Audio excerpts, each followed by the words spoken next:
مفتی صاحب اگلا سوال سنیے گا۔ السلام علیکم ورحمۃ اللہ وبرکاتہ۔ جی مفتی صاحب کیا حال چال ہے؟ ٹھیک ہے جی، میں رمضان بات کر رہا ہوں یہ لاہور سے۔ یہ ایک مسئلہ ہے کہ مجھے نا ایک مسئلہ پوچھا تھا، خواتین کیا سر پر ٹوپی وغیرہ پہن سکتی ہیں؟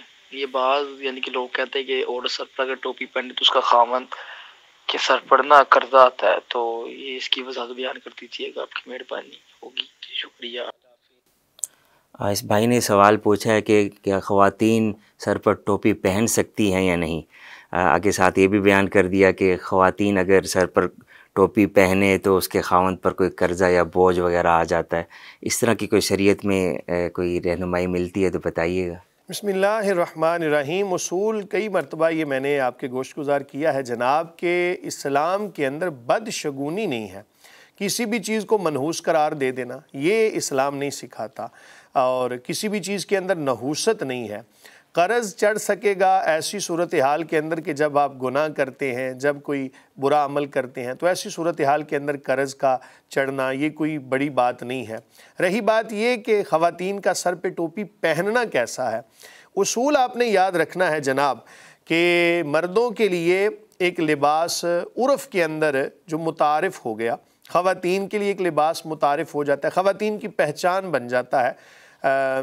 تو ایسی صورتحال کے اندر آپ نے یاد رکھنا ہے کہ خواتین والا لباس پہنے، مرد حضرات جو ہیں وہ مردوں والا لباس پہنے، ایک دوسرے کی طرح بننے کی کوشش نہ کریں جناب۔ اللہ تعالیٰ نے جیسا پیدا فرمایا اللہ تعالیٰ کا شکر ادا کیا کریں، جس حال میں بھی وہ ذات رکھے وہ حال اچھا ہے۔ تاہم اگر انجانے میں کوئی ایسا معاملہ ہو گیا تو امید کرتے ہیں کہ اللہ تعالیٰ معاف فرمانے والا ہے، اس پہ کوئی بہت سخت حکم تو نہیں لگتا، لیکن جان بوجھ کر کوئی خاتون مردوں والا لباس پہنے اور سر پہ ٹوپی مردوں والی پہنے کہ مردوں کی طرح لگے، یہ غلط ہے کہ شریعت نے خواتین کے حوالے سے اور مردوں کے حوالے سے ایک دوسرے کی طرح بننا یہ جائز قرار نہیں دیا۔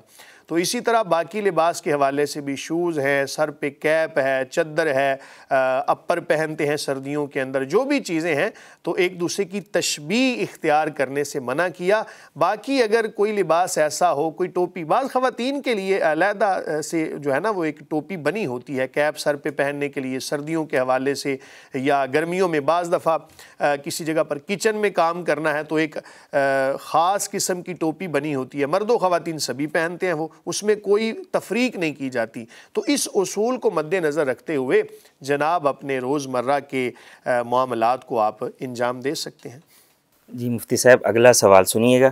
السلام علیکم، آپ لوگوں کا پروگرام بہت اچھا ہے، میں باقاعدگی کے ساتھ دیکھتی ہوں۔ میرا سوال یہ ہے کہ مثلا میں ایک کوکنگ کا کام کرتی ہوں اور میں بہت زیادہ بزی ہوتی ہوں، اور میں یہ مثلا ذکر وغیرہ درود شریف، کلمہ شریف، سورۃ قل واللہ احد شریف باوضو کے ساتھ اپنے کام کے دوران کام بھی کرتی رہتی ہوں، ساتھ ساتھ ذکر بھی کرتی رہتی ہوں، اور مجھے اس چیز کا خوف ہوتا ہے کہ میں کہیں گنہگار ہو رہی ہوں۔ اللہ کا ذکر عبادت سے اور ادب سے بیٹھ کے کرنا چاہیے، جا نماز کے اوپر۔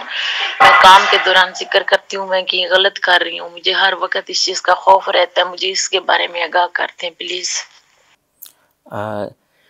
انہوں نے سوال یہ کیا کہ میں کوکنگ کا کام کرتی ہوں اور ساتھ ساتھ میں باوضو ہو کر ذکر اذکار درود شریف قرآن پاک بھی پڑھتی رہتی ہوں، کہ مجھے خوف رہتا ہے کہ عبادت ہے ذکر اذکار، کہیں ایسا نہ ہو کہ مجھے گناہ ہو، ساتھ ساتھ کوکنگ بھی کر رہی ہوں، ساتھ ساتھ ذکر بھی کر رہی ہوں، تو گناہ گار تو نہیں ہوں گی میں؟ مجھے بتائیے گا ذرا۔ بسم اللہ الرحمن الرحیم۔ دیکھیں کہ کوئی بھی عبادت ہے نا اس کا ایک خاص طریقہ کار شریعت نے وضع کر دیا۔ کچھ عبادات ایسی ہیں کہ جن کے اندر مسلمان کو، اپنے ماننے والوں کو اختیار عطا فرما دیا کہ وہ کسی طرح بھی اس عبادت کو سر انجام دے سکتے ہیں۔ نماز ہے تو نماز تو چلتے پھرتے نہیں پڑھ سکتے، اسی طرح روزہ ہے اس کے حوالے سے خاص احکامات ہیں۔ تو کچھ ایسی عبادات ہیں کہ جن کے حوالے سے شریعت نے کوئی قید نہیں لگائی، تو جب قید شریعت نے نہیں لگائی تو اس میں انسان آزاد ہے، جیسے مرضی ان عبادات کو کر سکتا ہے۔ مثلا ذکر و اذکار کے حوالے سے اسلام نے یہ نہیں کہا کہ لازمی طور پہ بیٹھیں اور پھر ذکر و اذکار کریں. ادب یہی ہے کہ توجہ اللہ تعالیٰ کی جانب ہونی چاہیے. تاہم آپ جب کچن کے اندر کام کر رہی ہیں, کوئی بھی بچوں کو سلا رہی ہیں, تو لوری دیتے ہوئے شریعت نے یہ تو نہیں کہا کہ جناب ان کو کلمہ شریف کی لوری سنائیں, لیکن یہ ایک اچھا گمان کرتے ہوئے, اور ایسا ہی کرنا چاہیے. ہمارے ہاں کیا ہوتا ہے, بچوں کو سلانے کے لیے جناب وہ آج کل کارٹون وغیرہ کوئی ایسے سانگ جو ہے وہ ایجاد کیے ہوئے ہم نے, وہ سناتے سناتے ان کو نیند کی آغوش میں دے دیتے ہیں. یہ کوئی مناسب بات نہیں ہے. بچوں کو لوری سنائیں اور نیت یہ کر لیں کہ اللہ کا ذکر کر رہے ہیں. وہ کہتے ہیں نا کہ ہاتھ کار والے دل یار والے, تو یہاں یار ایک تشبیہ دی ہے کہ اللہ تعالیٰ کی جانب رجوع ہونی چاہیے. کام آپ جو بھی کر رہے ہیں ذکر خدا کرتے رہنا چاہیے, تو دل کی جو توجہ ہے نا وہ اللہ تعالیٰ کی طرف ہونی چاہیے. میں ایک حدیث بھی آپ کو سنا دیتا ہوں جس کا مفہوم ہے, کریم آقا علیہ الصلوۃ والسلام نے فرمایا, جس کا مفہوم ہے کہ وہ لوگ کہ جو بازاروں میں ہوتے ہوئے بھی جن کا دل مسجد کی جانب ہوتا ہے, وہ وہاں پر بیٹھے ہوئے بھی عبادت کے اندر ہیں. تو یاد رکھیں, کوئی بھی کام کریں ذکر و اذکار کرتے ہوئے, شریعت نے کوئی قید نہیں لگائی. آپ وضو کی حالت میں ہیں تب بھی, بے وضو ہیں تب بھی آپ ذکر و اذکار کر سکتے ہیں. حتیٰ کہ خواتین کے جو ایام مخصوصہ آتے ہیں ان حالتوں کے اندر بھی خواتین ذکر و اذکار درود پاک پڑھ سکتی ہیں. اس میں کوئی بات نہیں, بلکہ آپ کا عمل بڑا اچھا ہے, کام کرتے ہوئے اللہ کا ذکر کرتی رہیں. جی مفتی صاحب اگلا سوال سنیے گا, پھر اس کا جواب دیجیے گا. وعلیکم ورحمۃ اللہ وبرکاتہ. مفتی صاحب میں سعودیہ سے بہت افتخار ہے مجھے. جمعہ والے دن سعودی عرب میں یہ رواج ہے کہ جمعہ کی اذان دیتے ہیں, خطبہ شروع کر دیتے ہیں. ہمیں جو جمعہ کے پہلے 4 سنتیں ہوتی ہیں وہ کس وقت پڑھیں, یہ ذرا بتا دیں. یہ جمعہ کی پہلی اذان ہوتی ہے 10:30 بجے, اس کو پڑھ لیں ہو جائیں گی, یا جمعہ کی نماز کے بعد پڑھ لیں؟ یہ مہربانی کریں آپ. جی مفتی صاحب سعودیہ سے یہ سوال آیا. وہ کہہ رہے ہیں کہ وہاں پر رواج ہے کہ اذان ہوتے ہی عربی خطبہ ہوتا ہے, اس کے بعد پھر نماز وغیرہ ہو جاتی ہے جمعے کی.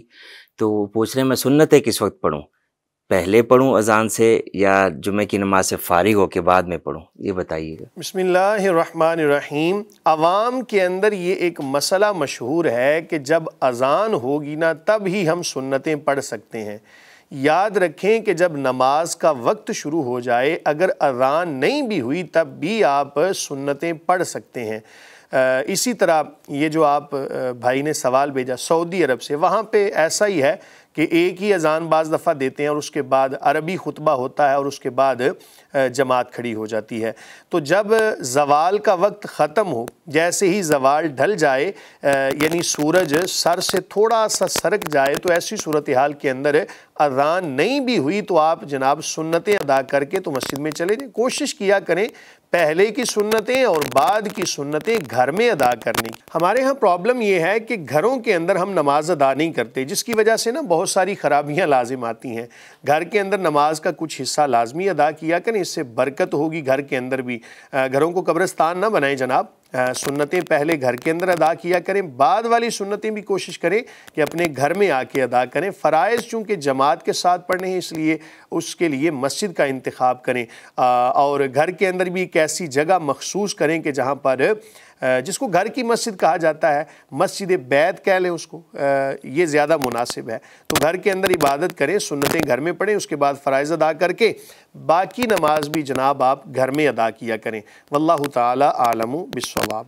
جی مفتی صاحب ہم نے یہ دیکھا ہے سعودیہ میں, میں خود بھی گیا ہوں, وہاں موقع ہی نہیں دیتے, بلکہ جو ہی ظہر کا وقت شروع ہوتا ہے زوال کے بعد فوراً اذان دیتے ہیں, اور پھر اس کے بعد عربی خطبہ اور جمعہ, تو موقع ہی نہیں ملتا. اگر ایسی صورتحال بن جائے کہ آپ کو بالکل موقع ہی نہیں ملا تو آپ بقیہ یعنی فرائض کی ادائیگی کے بعد بقیہ سنتیں اسی ترتیب سے پڑھیں, یعنی بعد والی جو 4 سنتیں ہیں ان کو پڑھ لیں, اس کے بعد 2 سنتیں پڑھیں, پھر جو پہلی رہ گئی تھیں ان کو آپ بعد میں بھی پڑھ سکتے ہیں, اور آخر میں 2 نفل پڑھ لیں تو آپ کی نماز کمپلیٹ ہو جائے گی. اگر بالفرض نفلی عبادت آپ نے نہیں بھی کی, یعنی نوافل نہیں بھی پڑھے, تو بھی آپ کی جو فرض نماز ہے اور جو سنت مؤکدہ ہے وہ ادا ہو گئی, اور اس کے بعد بری ذمہ ہے.